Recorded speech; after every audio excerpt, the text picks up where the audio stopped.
This challenge has you start with 25 players, and it begins to dwindle if you lose, draw a match, or somebody can't be in the starting 11 or subs due to suspension or injury. To make it more difficult from last year, your run ends when you can no longer field a starting 11. So with Thomas Chroo in charge of these 25 at Bayern, how well will we do?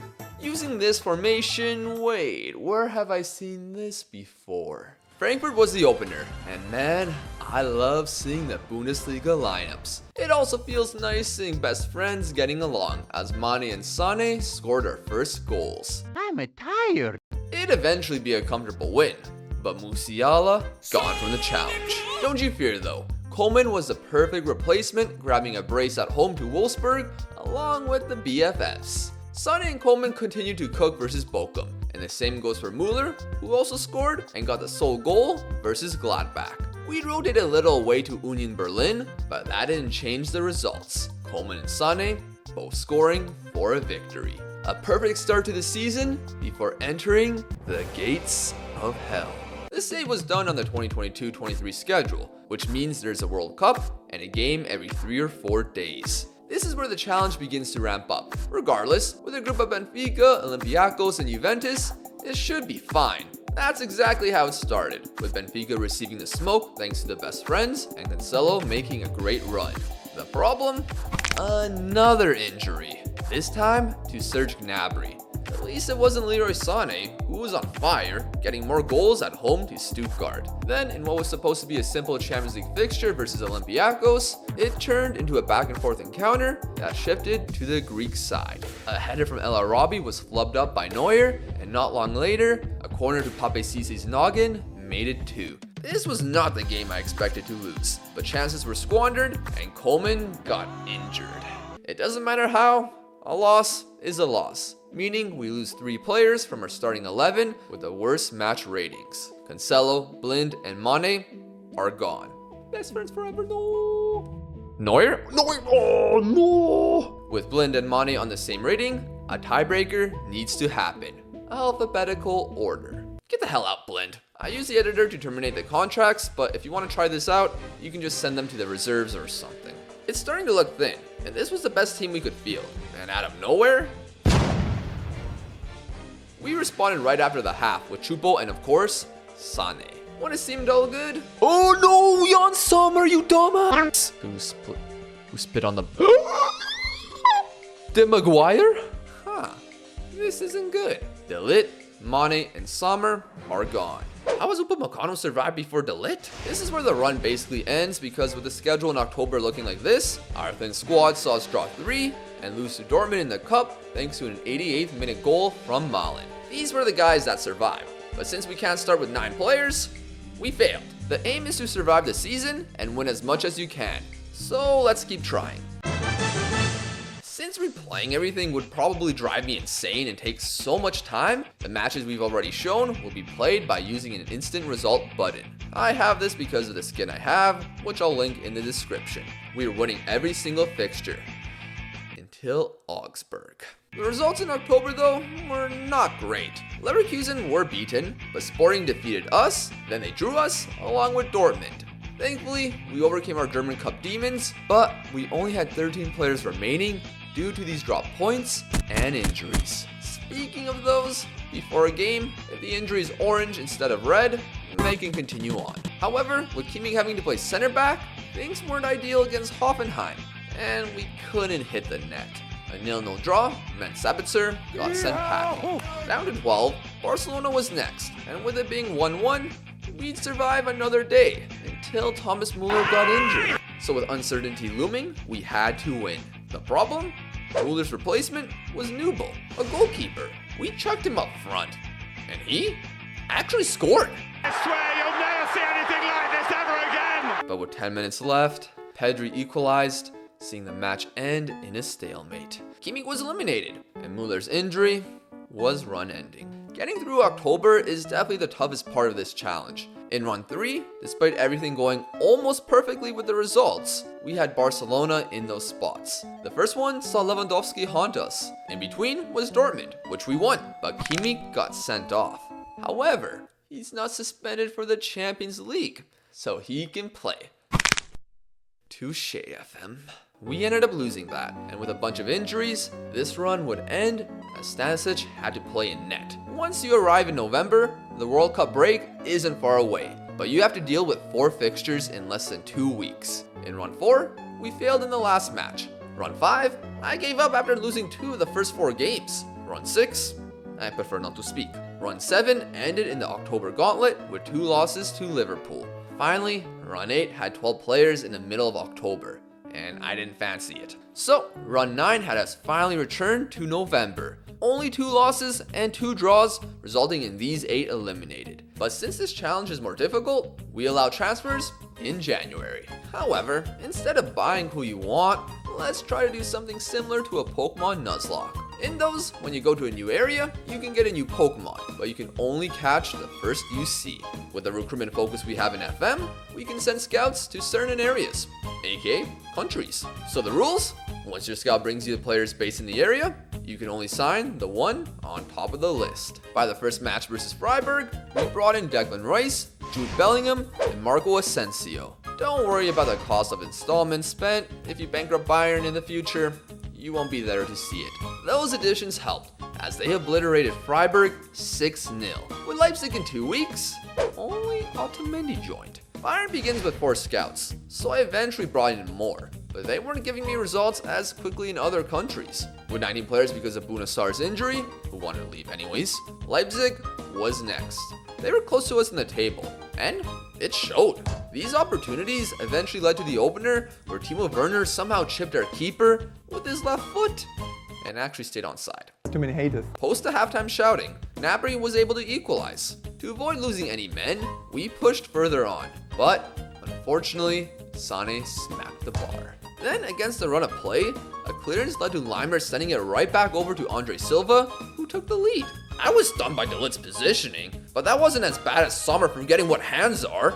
Hernandez, Sabitzer, and Sommer, gone. Can't say I'll miss the latter. With no signing replacing the 3, we were able to defeat Cone 4 days later, but couldn't avoid losing a player. Players. At this point, I didn't do injections because that felt unethical, but that will change later.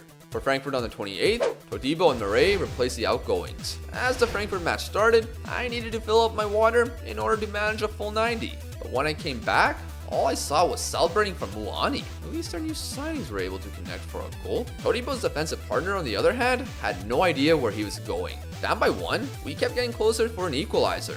And thankfully, De Ligt saved some of his teammates' lives. Contracts. Just not Gnabry's, who scored 15 in all comps. That number was also how many players were left until deadline day, where we bought 3 more and called up a bunch of youth academy guys. I allowed myself to fill up to 25 spots.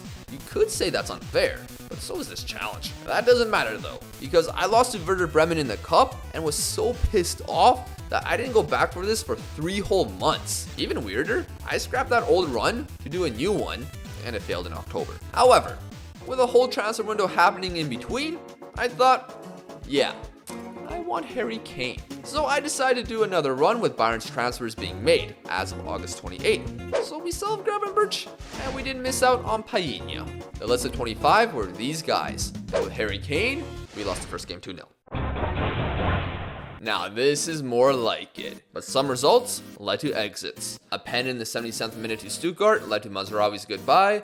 A Dortmund draw led to their former player Rafael Guerreiro being terminated. The injection game began with Müller until no more could be given. A devastating 94th minute own goal from Kim Min-jae led to him not being allowed back into the locker room. And finally, our first loss, which came against Inter in late October. A tough 2-1 defeat, which saw Gnabry and Leimer leave. For the final guy, I gave it to fate for either Pavard or Kimmich. Pavard was heads. Regardless, the rest of the 2022 fixtures were won until the final match where Schalke were actually better than us. There were 5 individuals finishing on the lowest rating, so as a very specific rule, I choose the ones who leave: Ulreich, Vanner, and Tell.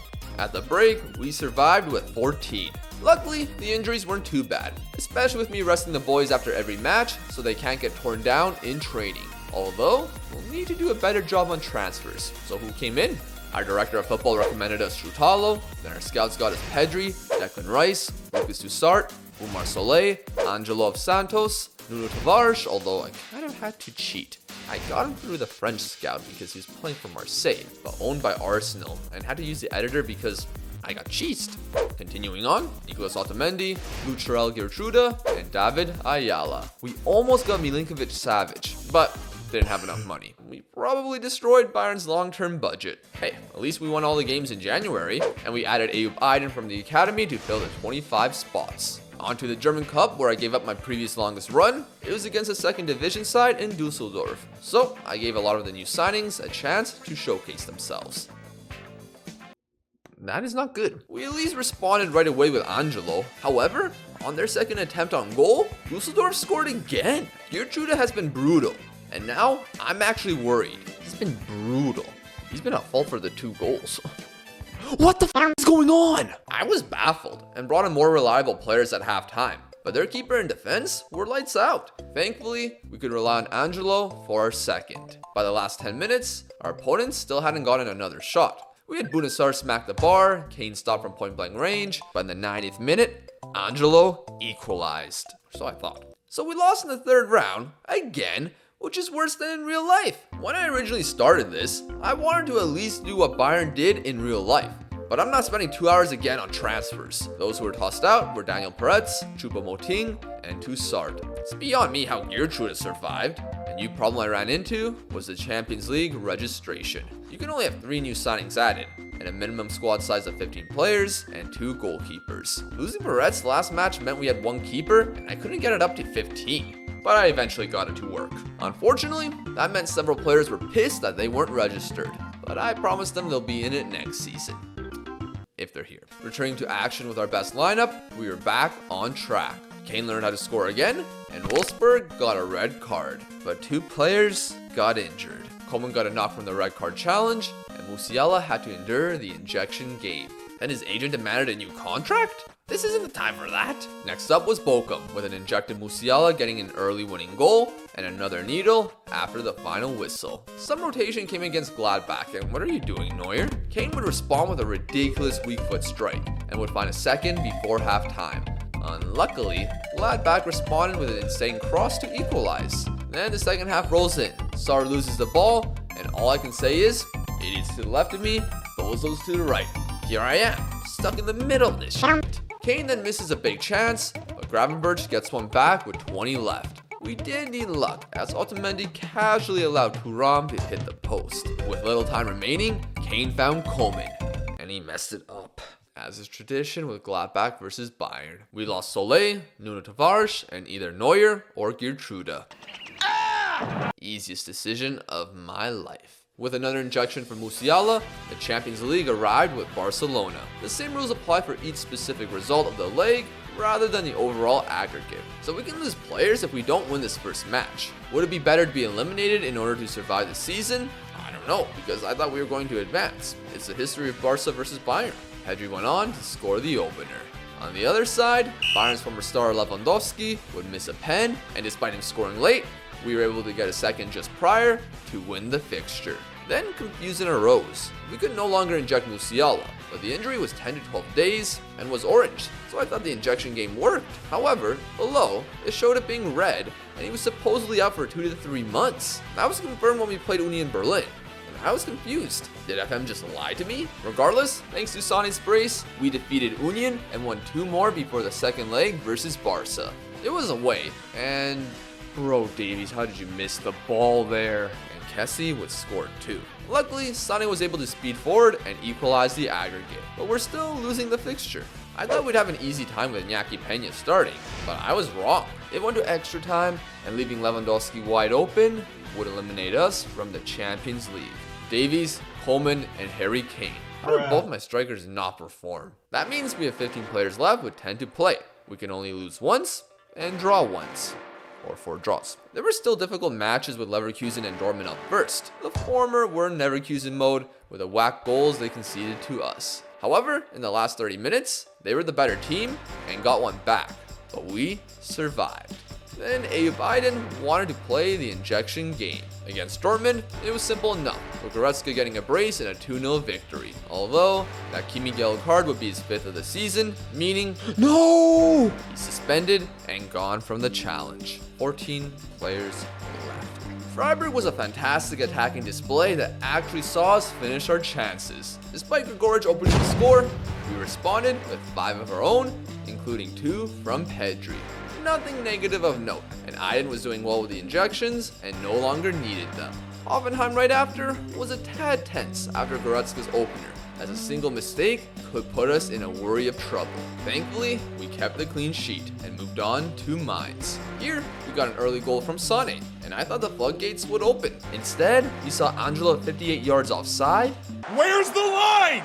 Not there! And in the 10th minute, Mainz equalized. The clock moved quickly, but in the 85th, the Goretzka ball found Angelo, who cut it back to Sané for the winner.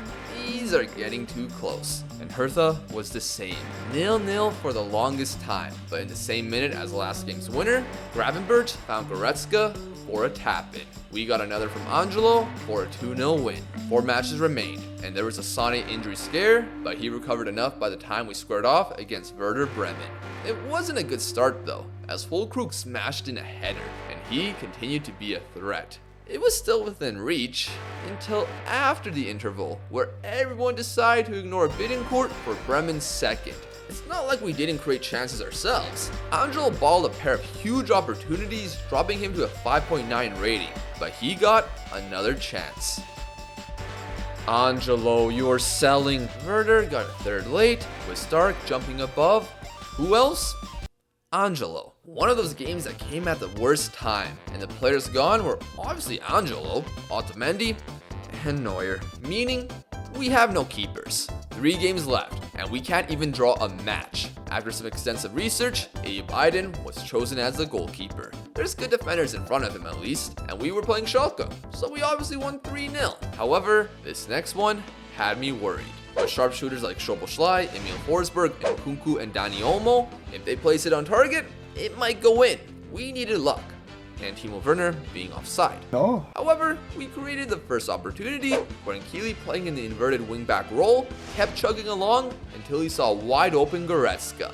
This is good, but will we hold on? It looked grim as Ram received a point-blank chance, but didn't test our fake keeper. Gravenberch should have made our lives easier, but he crapped his pants. Sané would do the same. Thankfully, Leipzig could not get a shot on target all half as we beat them without a keeper. Nobody got suspended and nobody got injured. He'll be fine. If you're wondering, we won the league a while ago, but more importantly, we made it to the final game. Whether you think we were successful or not is up to you. As you can tell, I had a hard time. But why am I not talking about the Cologne match?